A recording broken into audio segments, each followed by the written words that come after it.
Malaki ang tsansa ng Omega Esports na makapasok sa Mobile Legends Bang Bang Professional League Philippines Season 13 nang talunin ng isa sa mga kinakatakutang koponan ngayong season. Yan ang ulat ni Rafael Bandayret.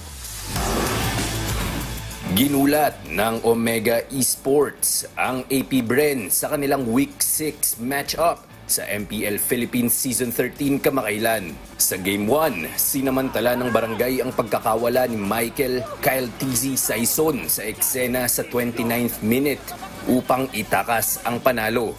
Bumawi naman ang defending champions sa Game 2. Pero pagdating ng tiebreaker, pinatunayan ng Omega na kaya nilang makipagsabayan sa mga top teams ngayong season.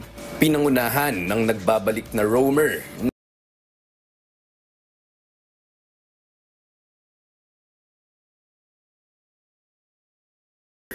ang kanyang sikreto. Hindi naman ako na-pressure kasi meron sa aming sinabi na kahit anong mangyari, okay lang. Kumbaga, parang magiging practice ko ulit eh. Nagkasundo naman ng jungler ng Omega na si Jason Okir Alupit at technical coach Jomi Abalos na malaking bagay ang presensya ni Chaknu lalo na pagdating sa shot calling. Nadadala kasi team yung mentality na nananalo. Siyempre galing kami sa tali. Tapos nung yung presence niya nung nasa FPL na siya, parang nadala niya sa team. Tapos siya rin yung reason na nagpapakalma minsan. Pag crucial game na, kung paano kami mag-end, pinapakalma niya yung team kung ano makapag-isip na maayos. Ganun. Ganda nung pagkadagdag ni Chaknu dun sa composition namin sa players kasi siya talaga yung parang nagpapakalma dun sa mga player kapag in-game na.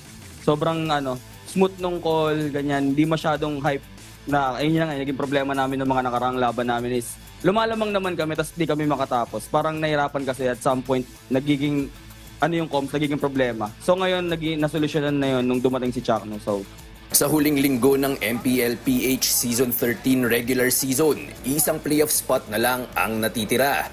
Paglalabanan yan ng Blacklist International at Omega Esports na kasalukuyang nasa 6 at 7th places sa standings.